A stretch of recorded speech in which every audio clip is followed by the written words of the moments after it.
시청자 여러분 안녕하십니까? 국내외 주요 소식 전해드리는 모두의 증시입니다. 첫 번째 뉴스입니다.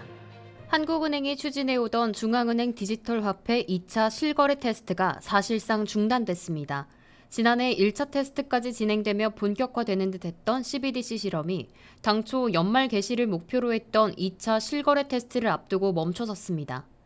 29일 금융권에 따르면 한국은행은 최근 1차 테스트에 참여했던 주요 시중은행들과 비대면 회의를 열고 2차 테스트 논의를 잠정 중단한다고 통보했습니다.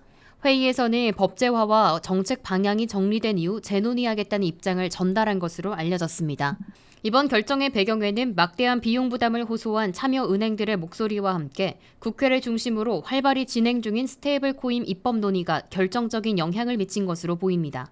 실제로 은행권 내부에서는 CBDC와 예금 토큰 그리고 민간 주도의 스테이블 코인이 뒤엉킨 현재의 정책 환경에 대해 혼란을 호소하는 목소리가 컸습니다. 한 시중은행 고위 관계자는 CBDC에 대한 현장 반응이 예상보다 낮고 스테이블 코인에 대한 관심은 폭발적이다 보니 한국은행도 전략을 수정하고 있는 것으로 보인다고 전했습니다. 한국은행은 1차 테스트에서 10만 명의 금융소비자가 참여한 한강 프로젝트를 통해 은행과 연계된 예금 토큰을 기반으로 한 결제 송금 실험을 진행했습니다.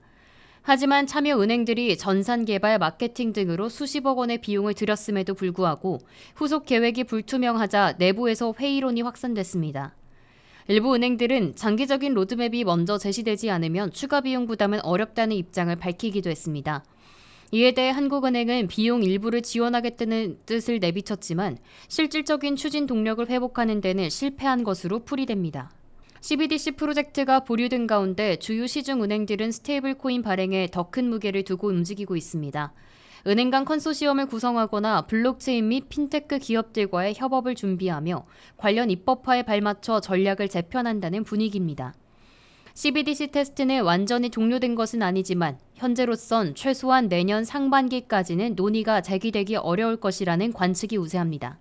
또 다른 은행 관계자들은 이번 중단은 통화 주권 확보 전략과 맞물린 스테이블 코인 법제화 흐름에 한국은행이 중심을 맞추겠다는 신호로 읽힌다고 밝혔습니다.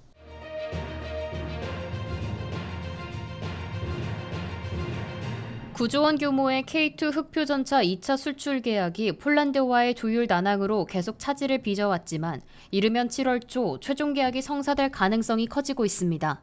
서울경제신문 단독 보도에 따르면 당초 4월 체결이 유력했던 K2 전차 2차 수출 계약은 폴란드 측의 내부 사정과 일부 조건 변경 요구로 인해 6월까지도 최종 계약이 미뤄졌습니다.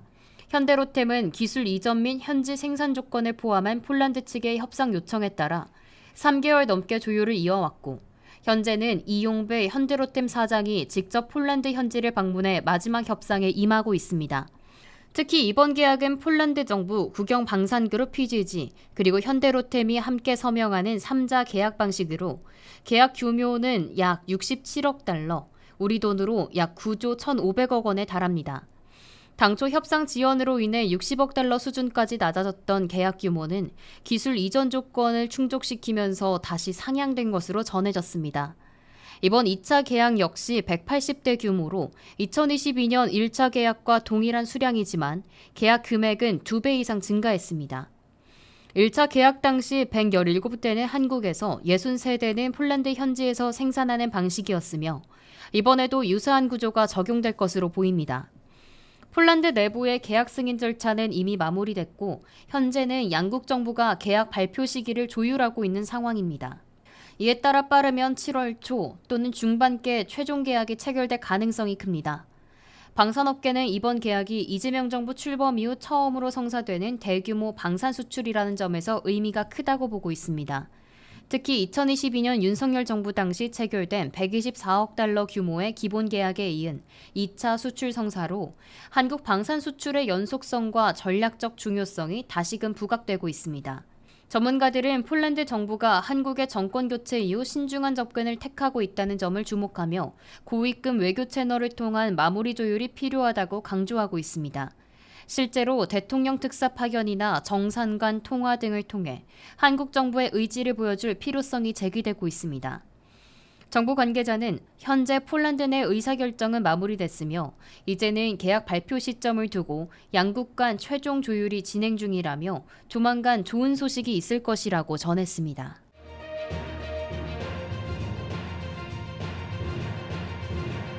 두산에너빌리티가 주가 상승, 해외 수주 확대에 이어 산업통상자원부 장관 후보자까지 배출하면서 파죽지세의 기세를 이어가고 있습니다. 이재명 대통령이 29일 산업부 장관 후보자로 김정관 두산에너빌리티 사장을 지명한 것은 산업계는 물론 정치권에도 적지 않은 파장을 일으키고 있습니다. 김 후보자는 과거 기획재정부 관료 출신으로 2018년 관가를 떠난 후 두산그룹에서 7년간 근무하며 부사장에서 사장으로 승진한 입지전적 인물입니다. 특히 원전 마케팅을 전담하며 두산에너빌리티의 핵심인 원전 사업 활성화에 중추적인 역할을 해왔습니다. 이번 지명을 두고 업계에서는 이재명 정부가 탈원전 기조를 벗어나 원전을 적극 활용하려는 강한 의지를 내보인 것이라고 해석을 합니다. 실제로 김 후보자가 장관직에 오르게 되면 정부의 에너지 믹스 전략이 보다 현실적으로 재편될 가능성이 높아집니다. 두산에너빌리티는 원자로와 증기 발생기, 터빈 발전기 같은 원전 주기기뿐만 아니라 해상풍력, LNG 가스터빈 등 다양한 에너지 분야를 포괄하고 있어 이러한 정책 전환의 최대 수혜주로 부상하고 있습니다.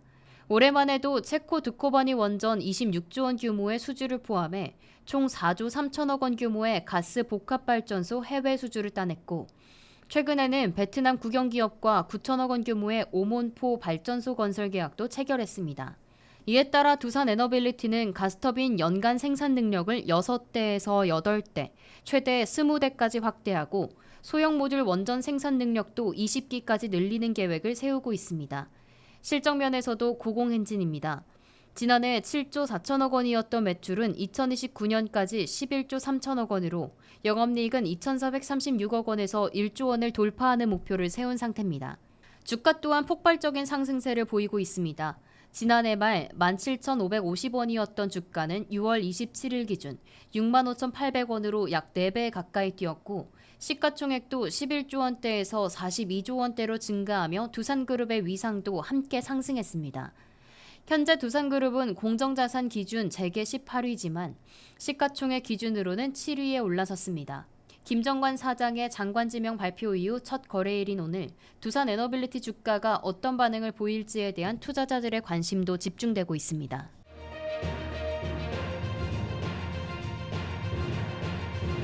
SK하이닉스가 인공지능 반도체 수요 확대에 힘입어 수익성과 실적이 동반 개선될 것으로 전망되며 증권가의 평가도 높아지고 있습니다. 신한투자증권은 30일 SK하이닉스에 대한 목표 주가를 기존 32만 원에서 38만 원으로 18.8% 상향 조정했습니다. 투자 의견은 매수를 유지했습니다. 김영태 신한투자증권 연구원은 보고서를 통해 목표 주가 순자산 비율 2.2배를 적용했다며 이번 목표 주가 상향의 배경을 설명했습니다. SK하이닉스의 27일 종가는 28만 4천 원이었으며 이번 조정은 주가 상승 여력이 여전히 크다는 판단에 따른 것입니다. 특히 2분기 실적이 시장 기대를 뛰어넘을 것으로 전망됐습니다. 김 연구원은 AI 칩에 들어가는 고대역폭 메모리 312단의 출하 비중이 확대되고 있으며 디램 부문에서 수익성이 추가로 개선될 것이라고 밝혔습니다. 뿐만 아니라 재고가 다시 쌓이는 가운데 고부가가치 서버용 렉의 출하가 늘었고 PC 교체 수요도 증가했다며 SK하이닉스가 2분기 실적에서 시장 기대치를 상회할 가능성이 높다고 덧붙였습니다. 신한투자증권은 SK하이닉스의 이번기 실적을 매출 20조 9,300억 원, 영업이익 9조 200억 원으로 전망했습니다. 이는 증권가 컨센서스인 매출 20조 3천억 원, 영업이익 8조 8천억 원을 웃도는 수준입니다. 특히 디램 부문에서만 8조 9,800억 원의 영업이익이 발생한 것으로 추정됐습니다. 이 같은 고수익 구조는 HBM의 평균 판매 가격 상승과 출하 증가 효과가 주요 요인으로 분석됩니다. 김 연구원은 연말까지 HBM 공급 제약이 이어질 가능성이 높아 가격 상승 흐름이 지속될 것이라며 SK하이닉스는 HBM 시장에서 주도권을 유지하고 있어 경쟁사 대비 우위가 내년 상반기까지 지속될 것으로 기대된다고 전망했습니다. 이처럼 인공지능 산업과 고성능 메모리 시장의 성장 흐름이 맞물리며 SK하이닉스는 메모리 반도체 시장에서 새로운 수익성 모델을 만들어가고 있다는 평가입니다. HBM을 앞세운 SK하이닉스의 질주가 어디까지 이어질지 주목됩니다.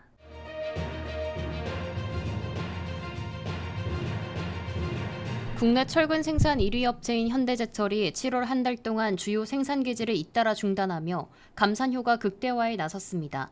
철근 시황이 좀처럼 회복되지 않은 가운데 생산을 줄여 가격 하락에 제동을 걸겠다는 전략입니다. 30일 철강업계에 따르면 현대제철은 전날부터 충남 당진제철소의 철근 생산 라인 가동을 멈추고 대보수에 들어갔습니다. 이 작업은 다음 달 15일까지 이어질 예정입니다. 이어 현대제철은 7월 21일부터 8월 31일까지 인천 공장의 봉형강 생산 라인도 멈추고 정비에 들어갑니다. 현대제철의 인천 공장은 지난 4월에도 시황 악화로 한 달간 가동을 멈춘 바 있으며 이번이 3달 만에 재가동 중단입니다. 여기에 지난 7일부터 H형강을 생산하는 포항 2공장도 무기한 휴업에 돌입하며 현대제철의 국내 봉형강 생산기지가 사실상 7월 내내 셧다운 상태가 됩니다. 이 같은 전방위적 셧다운은 수요 회복이 더딘 철근 시장에 대한 선제적 감산 조치로 해석됩니다. 현재 철근 유통 가격은 톤당 72만 원으로 손익분기점인 70만 원 후반대에 미치지 못하는 수준입니다. 생산할수록 손실이 커지는 구조가 지속되자 현대제철은 감산이 오히려 손해를 줄이는 길이라는 판단을 내린 것입니다. 특히 이번 조치는 2위 업체인 동국제강의 인천공장 생산 중단 일정에 발맞춘 결정이라는 분석입니다. 동국제강은 오는 7월 22일부터 8월 15일까지 인천 공장을 멈추기로 한 상태입니다. 철근 생산 상위 두 업체가 동시에 감산에 나서며 시중 공급량을 급감할 전망입니다. 양사는 유통형 철근 가격 역시 기존 손익분기점을 웃도는 수준으로 재조정 중입니다. 최근에는 톤당 78만 원 이하로는 유통사에 공급하지 않겠다는 방침을 전달하며 시장 가격 방어에 나섰습니다. 업계 관계자는 여름철 전력비 상승과 함께 적극적인 감산 정책이 맞물리며 7월에서 8월 철근 재고는 빠르게 줄어들 것이라며 단기적으로는 철근 가격의 반등 가능성도 높아졌다고 내다봤습니다.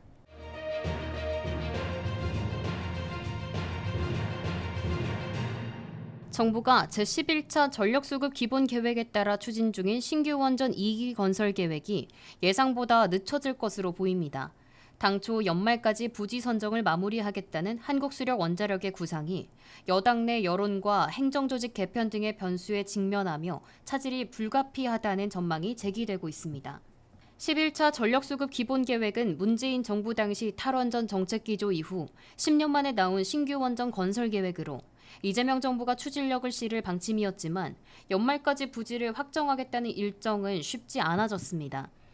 한수원은 지난 2월 전기본 확정 이후 대형 원전 2기와 소형 모듈 원자로 1기 건설을 위한 부지 공모 절차를 준비해 왔으며 하반기부터 지자체 자율유치 공모를 시작할 계획이었습니다. 지방의회의 동의를 받은 지자체가 신청하면 부지선정평가위원회가 평가한 뒤 최종 부지를 선정해 연말께 발표하겠다는 로드맵이었습니다. 하지만 더불어민주당 내에서는 공론화 없이 졸속으로 밀어붙인다는 비판이 커지고 있습니다. 특히 국회 산자중기위 민주당 간사인 김원희 의원은 전문가의 사전평가 없이 주민 동의부터 받는 방식은 지역사회에 혼란을 줄 수 있다며 한수원이 행정 편의주의적으로 일정을 밀어붙일 일은 아니라고 강하게 비판했습니다. 지역 수용성이 핵심인 원전부지 선정 절차에서 충분한 여론 수렴과 공론화 없이 일정을 앞당기려는 것이 아니냐는 문제 제기입니다. 게다가 정부 조직 개편 논의도 일정에 영향을 주고 있습니다. 산업통상자원부 산하의 에너지정책부서가 신설될 기후에너지부로 이관될 가능성이 제기되며 담당 부처 및 권한 조정이 완료되지 않은 상황에서 신규 원전 정책의 집행력이 약화될 수 있다는 우려가 커지고 있습니다. 원전 산업계는 정부의 정책 일관성과 추진력 부족을 우려하고 있습니다. 특히 인공지능 데이터 센터, 전기차 증가 등으로 전력 수요가 급격히 늘고 있는 시점에서 SMR을 포함한 미래 원전 전략의 지연은 전력 수급에도 부정적인 영향을 줄 수 있다는 지적입니다. 중앙대 정동욱 교수는 11차 전기보는 여야 논의 결과 도출된 장기 계획으로 정권이 바뀌었다고 흔들리면 전력 수급의 신뢰도에도 문제가 생길 수 있다고 경고했습니다. 정부는 합리적 에너지 믹스를 강조하며 원전을 일정 수준 활용하겠다는 입장을 고수하고 있지만 부지 선정 문제와 조직 개편 변수, 그리고 여론 반발이라는 3중 변수 앞에서 연내 발표는 쉽지 않을 것으로 보입니다.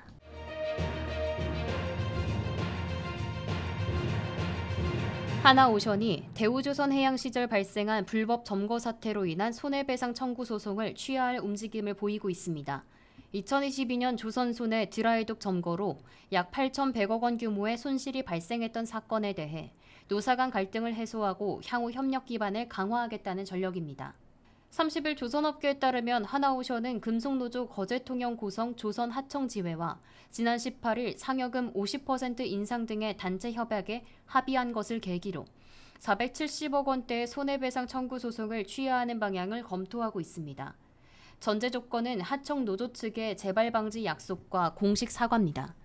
해당 사건은 2022년 6월 조선 하청지회가 임금 30% 인상을 요구하며 거제, 옥포 조선소의 드라이독을 51일간 불법 점거하며 시작됐습니다.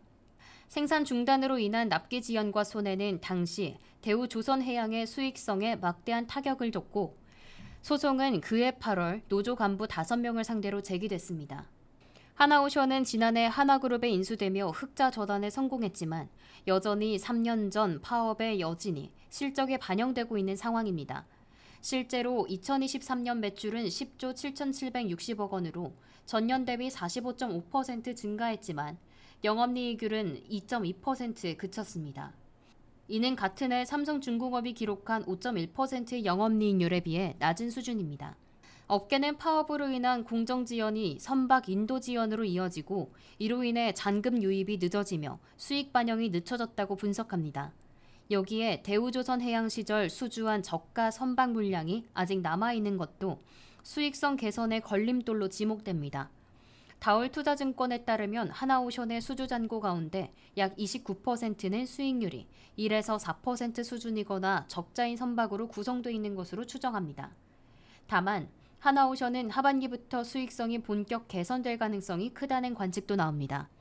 상반기 중 저가 수주 물량을 대부분 소화한 뒤 하반기부터는 고부가가치 선박인 LNG 운반선 등을 중심으로 실적이 반등할 수 있을 것이라는 기대입니다. 조선업계 관계자는 하나오션이 소송 취하를 통해 노사 갈등을 봉합하고 고부가가치 전략에 집중한다면 실적 개선의 속도도 빨라질 것이라고 전망했습니다.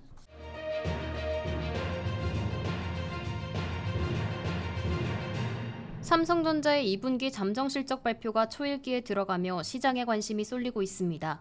1분기에는 모바일 사업의 호조로 기대 이상의 성적표를 받았지만 2분기는 계절적 비수기와 반도체 부문 부진이 겹치며 실적 악화가 불가피할 것으로 보입니다.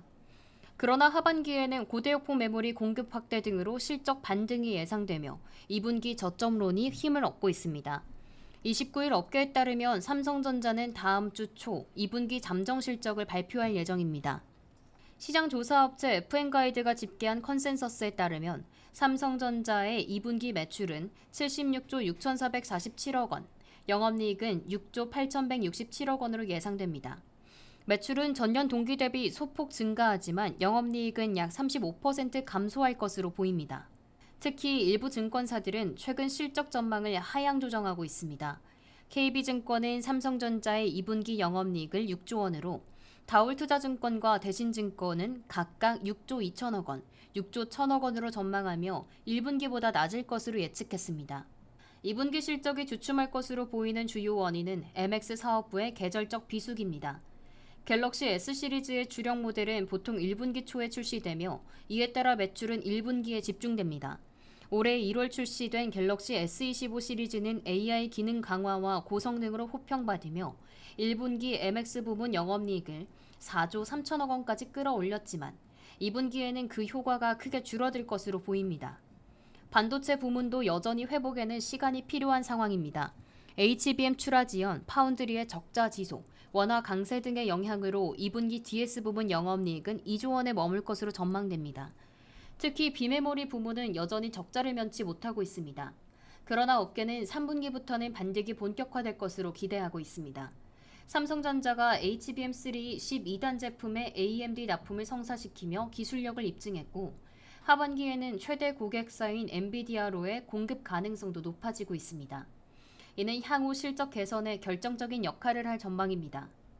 또한 10나노급 5세대 D램 제품의 인증이 대부분 마무리되며 하반기부터는 범용 D램 출하도 정상화될 것으로 보입니다. 삼성전자는 단기적 실적 둔화보다 하반기 이후 메모리 중심의 구조적 반등에 집중하는 모습입니다. 시장은 이번 2분기 실적을 바닥으로 보고 향후 HBM과 첨단 D램 중심의 실적 회복 시점을 예의주시하고 있습니다.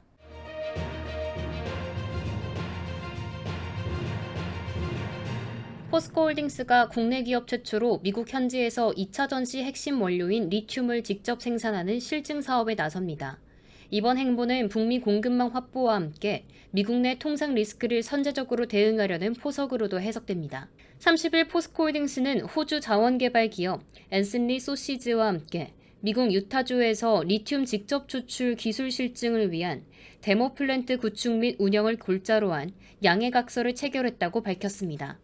실증 대상지는 앤슨리 소시즈가 리튬 염수를 보유한 유타주 그린 리버시티 내 부지로 앤슨 측은 원료와 부지를 제공하고 포스코홀딩스는 2016년부터 자체 개발해온 DLE 기술의 사업성 검증을 맡게 됩니다. 포스코홀딩스는 실증 결과를 토대로 향후 양산체제로의 전환은 물론 북미 지역 미개발 리튬 염호에 대한 전략적 투자도 검토할 계획입니다. 회사 측은 이번 데모 플랜트는 북미 리튬 사업 확장의 기술적 전초기지 역할을 할 것이라며 DLE 기술 상용화로 글로벌 리튬 시장에서 경쟁력을 강화하겠다고 강조했습니다. DLE는 기존 자연 증발 방식과 달리 일조량이 부족하거나 부지가 제한된 지역에서도 효율적인 리튬 생산이 가능한 혁신 기술로 주목받고 있습니다. 특히 중국 기업이 리튬 자원의 공급망을 장악한 상황에서 북미와 유럽 기업들이 탈중국 전략을 강화하는 가운데 포스코홀딩스는 중요한 대안으로 부상하고 있습니다. 현재 포스코그룹은 아르헨티나의 염소 리튬과 전남 율촌 광성 리튬 등을 포함해 총 6만 8천 톤 규모의 연산 수산화 리튬 생산 능력을 갖추고 있습니다. 이는 전기차 약 160만 대를 생산할 수 있는 수준입니다. 장인화 회장이 추진 중인 이코어 플러스 뉴 엔진 전략 아래 리튬은 포스코그룹 2차 전지 소재 사업의 핵심 성장축으로 떠오르고 있으며 이번 북미 진출은 글로벌 공급망 전략의 결정적 분기점이 될 것으로 보입니다.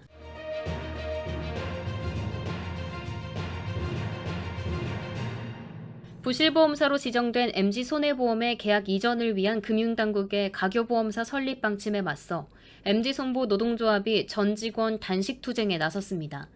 고용 승계를 요구하는 노조의 강경 대응이 본격화되며 보험계약 정상 이전과 시장 안정화 작업에 난항이 예상됩니다. 30일 보험업계에 따르면 MG손보 노조는 이날 오전 11시 서울 용산 대통령실 앞에서 전 직원 집단 단식농성 선포 투쟁대회를 열고 전면 투쟁을 공식화했습니다. 이미 지난 한 달여간 노조 대표자들이 단식 노숙농성을 벌여온 가운데 이제는 전 직원이 단식에 동참하며 반대 강도를 끌어올린 것입니다. 노조는 금융당국이 추진 중인 가교보험사 설립에 강하게 반발하고 있습니다. 가교보험사는 부실보험사의 보험계약을 제3의 법인으로 옮긴 뒤 이를 다시 여러 보험사에 분산 이전하는 방식인데 이 과정에서 기존 직원의 고용 승계가 보장되지 않을 수 있다는 우려가 핵심입니다. MG손보 노조는 우리의 일자리와 가족들의 생존권이 무너지는 절박한 현실을 대통령이 직접 나서 해결해달라고 호소했습니다. 이들은 정상 매각과 고용 승계가 포함된 방식으로 처리할 것을 요구하고 있습니다. MG손보는 이미 사실상 자본 잠식 상태입니다. 지난해 말 기준 순자산은 마이너스 1253억 원, 지급 여력 비율은 마이너스 18.2%로 금융당국 권고치 130%에 한참 못 미칩니다. 연이어 진행된 공개 입찰도 실패했습니다. 2023년 3차례 매각 시도 모두 유찰됐고 지난해 말 메리츠 화재가 우선 협상 대상자로 선정됐으나 노조의 반대 등으로 결국 인수가 무산됐습니다.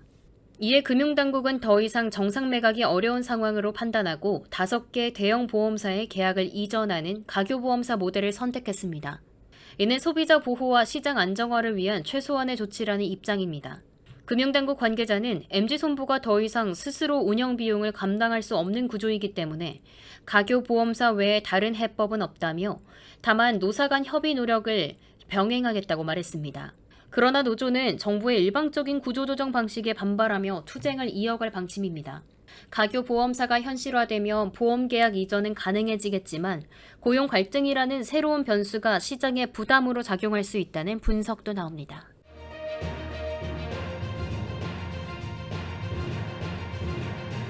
일론 머스크가 또다시 트럼프표 감세 법안의 전면전을 선포했습니다.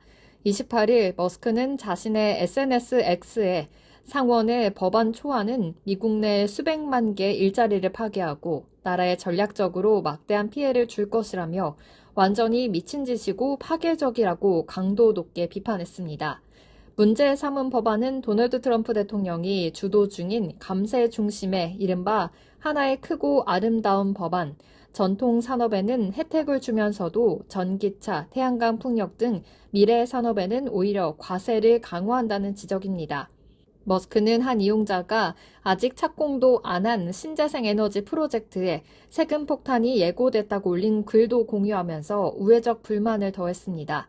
전기차는 물론 에너지 저장 장치 사업까지 벌이는 테슬라로선 법안이 사업에 직접적인 타격을 줄 수 있습니다.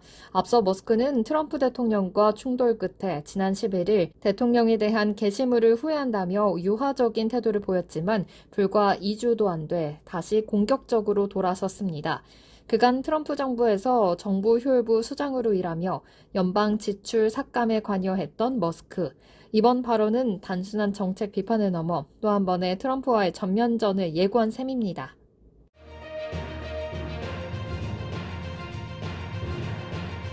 도널드 트럼프 미국 대통령이 발효한 상호관세 유예 기간 종료가 열흘 앞으로 다가오면서 유예 연장 여부와 한국의 대상 포함 여부에 관심이 쏠리고 있습니다. 트럼프 행정부는 지난 4월 한국을 포함한 57개국에 대해 상호관세를 부과하기로 했으나 시행 13시간 만에 90일간의 유예를 결정했습니다. 이 유예가 끝나는 시점은 다음 달 8일로 연장되지 않을 경우 이르면 9일부터 대부분의 대미 수출품에 대해서 최대 15%의 추가 관세가 부과됩니다. 한국은 이미 기본 관세 10%를 적용받고 있으며 유예가 끝나면 철강과 자동차, 알루미늄을 제외한 상당수 품목에 추가 관세가 붙게 됩니다. 트럼프 대통령은 모든 국가의 일괄 부과, 일부 국가만 유예 연장, 전면 연장 등 3가지 시나리오를 두고 저울질 중입니다. 최근 백악관 대변인과 재무장관의 발언을 종합하면 적어도 일부 국가에 대해서는 연장 가능성을 열어두고 있는 것으로 보입니다. 하지만 한국은 이재명 정부 출범 직후 미 측과의 무역 합의를 열흘 내 도출하기란 현실적으로 쉽지 않은 상황입니다. 결국 유예 연장을 확보한 뒤 협상에 나서야 한다는 전략이 필요합니다. 한미 정상회담 전에 한국에 대한 상호관세 유예를 종료시켜 미국 측 협상 지렛대를 극대화하려는 의도도 배제할 수 없습니다. 정부는 미 측의 비관세 장벽 철폐 요구에 대한 구체적인 입장을 제시하려는 동시에 한미 협력의 전략적인 중요성을 강조하며 미국을 설득해야 하는 이중 과제를 안고 있습니다. 정부의 대미 외교력 지금부터 열흘이 관건입니다.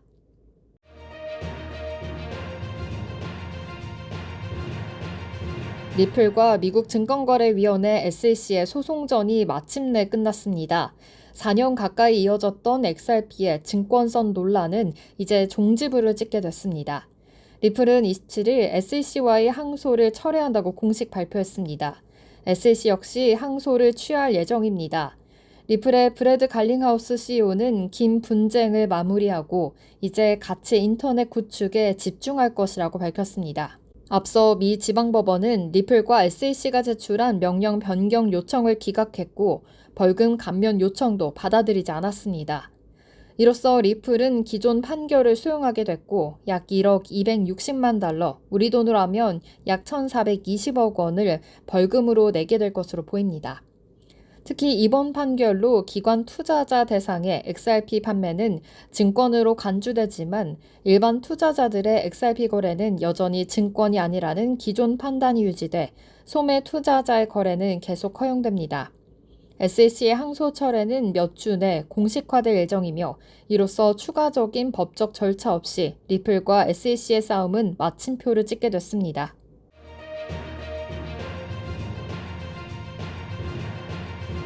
비트코인이 또 한 번의 상승장을 예고하고 있습니다. 암호화폐 시장이 2025년 3분기에 진입하면서 과거의 패턴처럼 큰 폭의 상승세가 다시 나타날 수 있다는 기대가 커지고 있습니다. 현재 시간 6월 29일 암호화폐 전문 매체 뉴스 BTC에 따르면 시장 분석가 루카는 비트코인이 2025년 3분기 중 강력한 상승 흐름을 보일 것이라고 예상했습니다. 그는 시장 참여자들이 2023년과 2024년 조정세에 주목하는 사이 2025년이 반감기 다음 해라는 핵심을 관가하고 있다고 강조했습니다. 루카는 2013년과 2017년, 2021년의 3분기 데이터를 근거로 과거 반감기 이후의 해에는 공통적으로 폭발적인 상승장이 펼쳐졌다고 분석했습니다.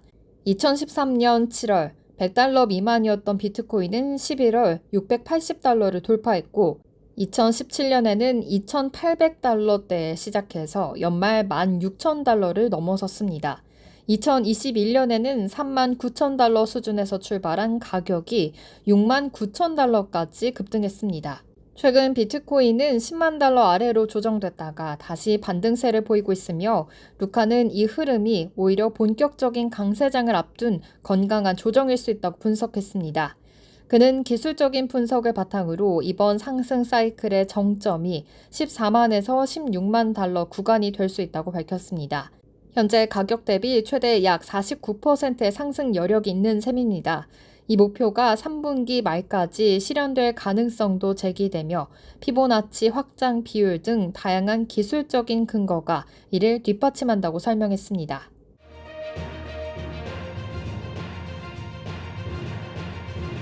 이더리움이 다시 한번 상승의 기지개를 켜고 있습니다. 4월 저점 대비 약 75% 가까이 반등하며 다음 알트코인 강세장의 주도주로 부상할 수 있을지 시장의 시선이 집중되고 있습니다. 28일 암호화폐 전문 매체 뉴스 BTC에 따르면 이더리움은 현재 2,422달러 선에서 거래되고 있으며 주요 지지선인 2,400달러를 안정적으로 방어하고 있습니다. 그러나 2,518달러와 2,536달러에 위치한 50일과 100일 단순 이동평균선 돌파에는 실패하며 단기 저항선에 직면한 상황입니다. 시장 분석가 테드 필로스는 이더리움이 과거 강세장 초기와 유사한 기술적 패턴을 그리고 있다고 분석했습니다. 그는 2017년과 2021년에도 유사한 하단 채널 지지선 테스트가 이뤄졌고 각각 300배에서 50배의 상승장을 촉발했다고 밝혔습니다. 이번 사이클 역시 최소 6배의 상승 여력이 있다며 이더리움이 10,000달러를 돌파할 수 있다는 전망을 제시했습니다. 다만 필로스는 2,530달러 돌파 여부가 핵심이라고 강조했습니다. 이를 넘지 못하면 2,300에서 2,200달러 구간까지 재조정될 수 있으며 하방 위험 구간으로는 200일 이동평균선이 위치한 2,160달러가 지목되고 있습니다. 이번 주 초 이더리움은 2,200달러 아래로 급락했다가 강하게 반등했으며 이는 베어 트랩, 즉 하락 유도로 매도세를 유인한 후 반등한 전형적인 강세 신호로 해석되고 있습니다. 하지만 지정학적 긴장과 긴축적인 거시 환경은 여전히 시장의 부담 요소로 작용하고 있어 단기 급등보다는 박스권 흐름이 이어질 수 있다는 전망도 함께 나오고 있습니다.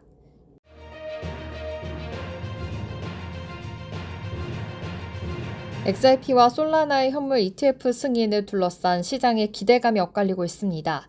28일 코인게이프 보도에 따르면 XRP의 ETF 승인 확률은 한때 98.2%에 달했지만 리플과 SEC 간의 소송이 완전히 종료되지 않았다는 점에서 투자 심리가 흔들렸습니다.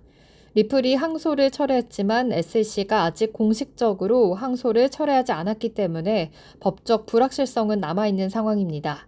현재 폴리마켓 기준으로 XRP의 승인 확률은 75%까지 떨어졌다가 78% 수준에서 움직이고 있습니다. 반면 솔라나는 법적 리스크 없이 ETF 신청이 활발하게 진행 중입니다. 인베스코와 갤럭시 디지털을 포함한 총 9개 발행사가 ETF 신청서를 제출했고 현재까지 가장 높은 92%의 승인 가능성을 기록하며 주목받고 있습니다. 솔라나는 빠른 처리 속도, 저렴한 수수료, 스테이킹을 통한 연 8% 수익률, 하드포크 기대감 등에서 기술적인 강점을 인정받고 있으며 기관 투자자들의 관심도 높아지고 있는 상황입니다. 다만 XRP의 승인 가능성이 완전히 사라진 것은 아닙니다. 블룸버그 애널리스트들은 여전히 XRP의 승인 확률을 95% 수준으로 보고 있으며 향후 SEC의 항소 철회가 공식화된다면 투자 심리 반등이 가능하다는 분석도 제기되고 있습니다. 결국 솔라나가 현재 주도권을 쥐고 있지만 최종적으로 어느 자산이 먼저 현물 ETF 승인을 받아들일지는 여전히 미지수입니다.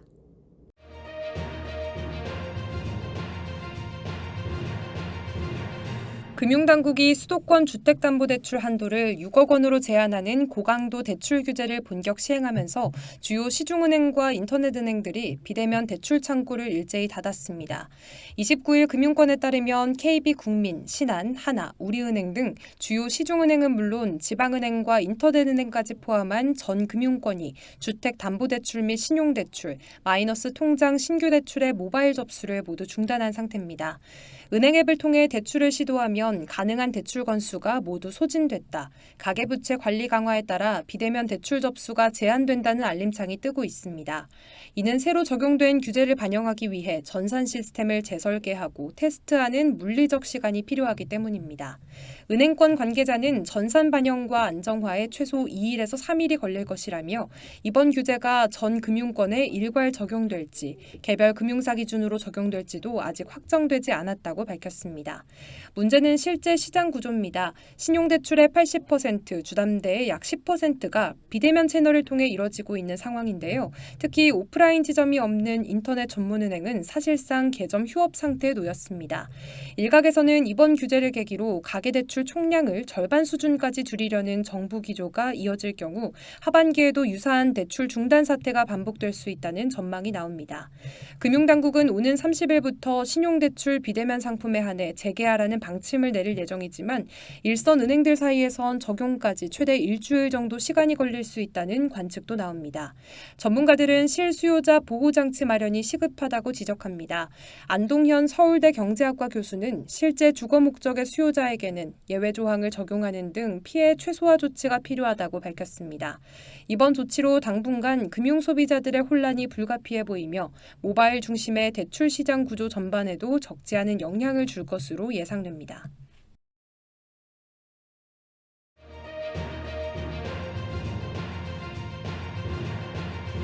현대자동차가 본격적으로 중고차 시장 공략에 나섰습니다. 중고차 매입 연한을 10년까지 확대하고 전기차에 이어 수소차까지 매입 대상에 포함시키며 사업 영역을 빠르게 넓혀가고 있습니다. 29일 완성차 업계에 따르면 현대차는 그동안 8년 이내 12만 킬로미터 이하로 제한해왔던 중고차 매입 기준을 10년 이내 15만 킬로미터 이하로 완화했습니다. 기준을 충족하고 중대한 결함이 없는 차량이라면 브랜드에 관계없이 매입하겠다는 입장입니다. 이번 조치는 미국의 관세 정책 영향으로 인한 수출 부진과 내수 침체 등 당면한 어려움을 국내 중고차 시장에서의 입지 강화를 통해 돌파하려는 전략의 일환으로 해석됩니다. 특히 친환경차 중심의 매입 다변화도 눈에 띄는데요. 현대차는 지난해 3월 전기차를 중고차 매입 대상에 포함시킨 데 이어 이번 달부터는 수소차인 넥소도 매입하기 시작했습니다. 이로써 친환경차 전반으로 중고차 포트폴리오를 확장한 셈입니다. 다만 매입 제외 차종도 명확히 설정했습니다. 타 브랜드의 전기차, 택시, 영업용 화물차 등은 여전히 매입 대상에서 제외됩니다. 업계는 이를 통해 현대차의 중고차 사업이 매물 부족이라는 고질적인 병목 현상을 크게 해소할 것으로 보고 있습니다. 실제 시장에서는 차량 품질 향상에 따라 10년 내외 중고차에 대한 수요가 꾸준히 증가하고 있어 이번 조치는 공급 확대와 수요 매칭 모두를 고려한 전략적 조정으로 풀이됩니다.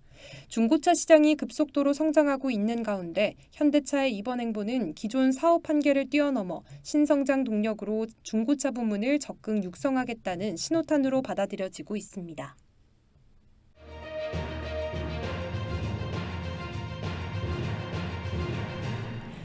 수도권 주택담보대출 상한선 6억 원, 가계대출 총량 축소라는 초강력 규제가 시행되면서 건설주와 은행주의 거센 역풍이 불어닥칠 조짐입니다. 건설업계는 분양 여건이 빙하기로 접어들 수 있다는 위기감에 휩싸였습니다. 특히 고가 아파트 중심의 사업 구조를 가진 대형 건설사들은 직격탄이 예상되는데요.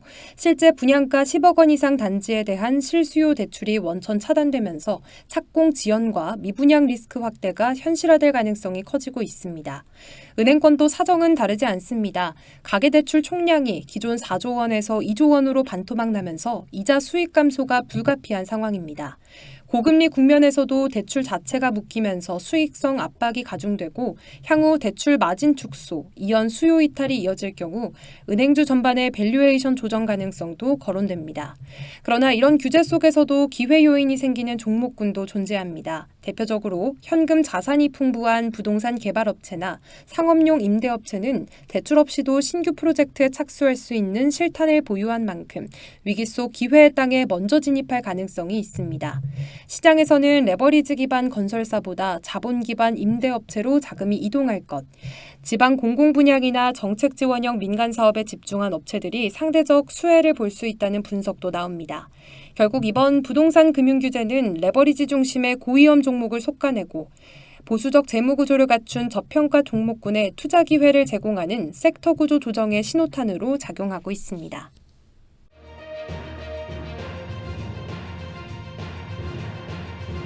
SK하이닉스의 투자 매력도가 정점을 향하고 있습니다.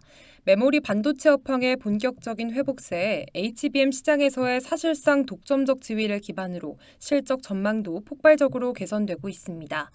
금융투자업계에 따르면 SK하이닉스는 올해 영업이익 35조 원을 훌쩍 넘어설 것으로 예상되며 글로벌 디램 시장 1위 달성도 가시권에 들어온 상황입니다. 실적 폭풍에 대한 기대감이 주가에 선반영되며 최근 주가는 고공행진을 지속해왔습니다. 다만 이미 상당한 랠리를 이어온 만큼 단기 조정 또는 숨고르기 국면에 대비한 전략이 필요하다는 분석도 나옵니다.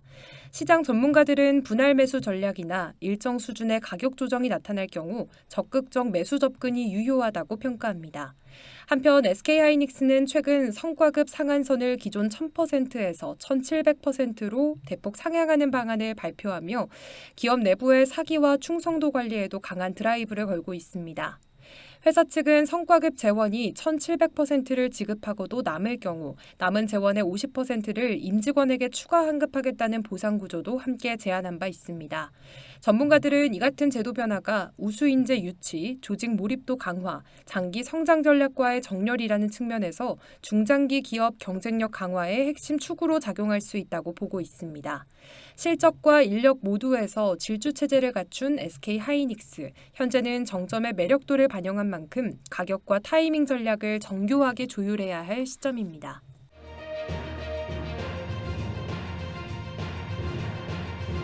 도널드 트럼프 미국 대통령이 예고한 상호관세 부과 시점이 열흘 앞으로 다가오면서 미국이 각국을 협상 타결국, 관세 유예국, 고율관세 부과국 등 세 가지 그룹으로 분류할 것이라는 관측에 무게가 실리고 있습니다.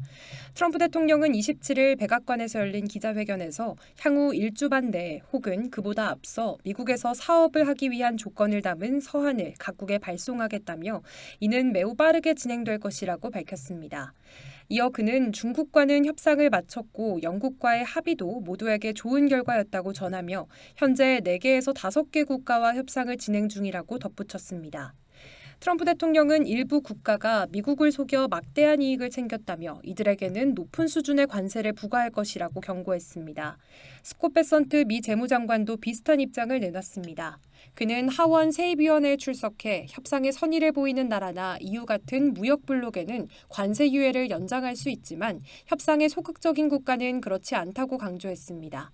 그는 특히 9월 1일 노동절까지를 협상 마감 시한으로 언급했는데요.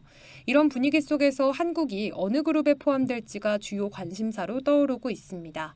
미국 고위 당국자들은 한국이 일찍 협상에 나섰고 최선의 안을 제시했다고 평가하고 있으며 트럼프 대통령 일기 당시 국방부 차관보를 지낸 랜들 슈라이버 프로젝트 2049 소장 역시 미국은 한국과의 협상 방식에 상당한 만족감을 보이고 있다고 전했습니다.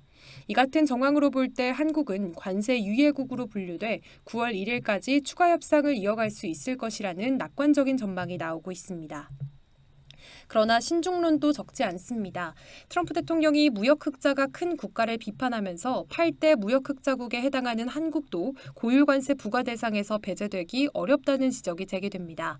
이 경우 한국은 자동차, 철강, 알루미늄 등 일부 품목 외의 대부분의 대미 수출품에 대해서 기본 관세 10%에 추가 15%의 총 25% 관세를 부담하게 될 수 있습니다.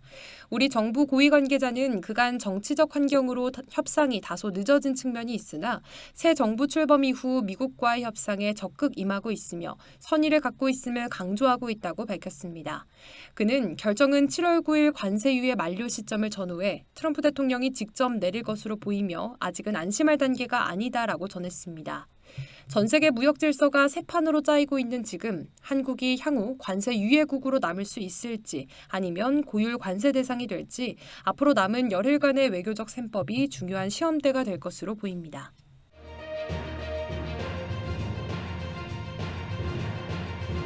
리플과 미국 증권거래위원회 SEC 간의 장기 법적 분쟁에 중대한 전환점이 등장했습니다.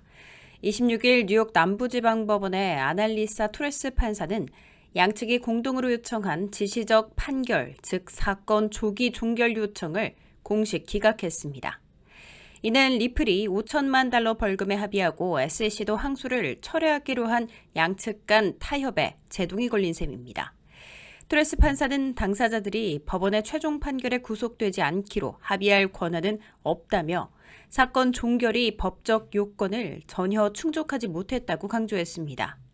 법적 공방이 단순한 합의만으로 끝날 수 없다는 점을 분명히 한 것입니다. 법률 전문가들은 이제 리플과 SEC가 각자의 항소를 철회하거나 항소를 계속 진행하며 치열한 법적 공방을 이어나가야 한다고 전망하고 있습니다. 이 소식 이후 리플의 암호화폐 XRP 가격은 $2.13로 24시간 만에 3.34% 하락했으며 최근 한 달간 낙폭은 9%에 달합니다. 다만 올해 누적 상승률은 무려 350%에 달해 비트코인을 비롯한 주요 디지털 자산을 상회하는 수익률을 기록하고 있습니다. 향후 법원의 최종 판단이 리플과 전체 암호화폐 시장에 어떤 영향을 줄지 관심이 모아집니다.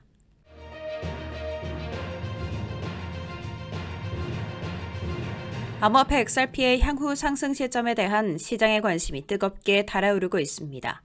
26일 암호화폐 전문 매체 더 크립토 베이직은 유명 분석가 이그렉 크립토의 분석을 인용해 XRP가 장기 박스권을 돌파할 중대한 변곡점에 근접하고 있다고 전했습니다. 이그렉은 지난해 12월부터 올해 5월까지 반복된 상승 신호 로켓과 매도 신호 해머 패턴을 제시하며 XRP가 이르면 8월에서 9월 사이 본격적인 상승 랠리를 시작할 수 있다고 진단했습니다. 특히 그는 향후 목표가로 최대 $24, 많게는 $27까지도 가능하다는 장기 시나리오를 언급한 바 있습니다. 단기적으로는 현재 가격대인 $2.16에서 약 20% 상승한 $2.6 돌파 여부가 핵심 저항선으로 작용하고 있으며 이후에는 심리적 저항선인 $3 그리고 연중 고점인 $3.4가 주요 타깃이 될 전망입니다. 다만 이번 분석은 중동 지역의 지정학적 불안정성, 특히 이란과 이스라엘 간의 무력 충돌 이전에 나온 것으로 글로벌 정세에 따라 일정이 일부 지연될 가능성도 함께 제기됐습니다. 이처럼 XRP는 현재 횡보 구간의 끝자락에서 방향성을 시험받고 있는 상황, 과연 이더리움이나 비트코인을 넘어서는 초강세장을 다시 이끌 수 있을지 주목됩니다.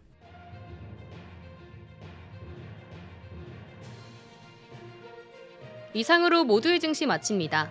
해당 방송에서 전해드리는 정보는 투자 판단을 위한 조언일 뿐 해당 자산의 가치와 상승을 보장하지 않습니다. 시청해주신 여러분 고맙습니다.